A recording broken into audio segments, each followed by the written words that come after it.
Hi guys, today I'm gonna support my ate in Palaro NCR, and I'm not qualifier here because there was a lot of people and I was already in high school. So come with me and support my ate.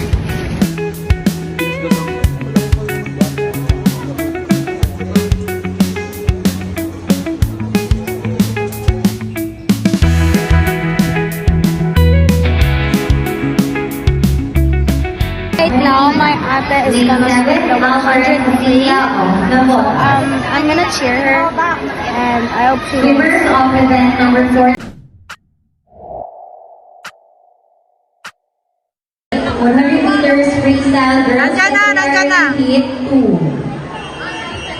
Nandyan sa baba.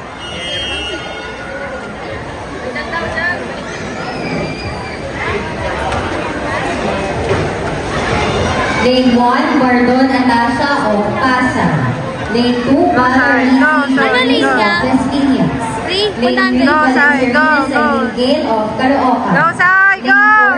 Lane 4, Anthony of Parañaque. Lane 5, Penol Mayuni of Malabon. Lane 6, Go, Sai!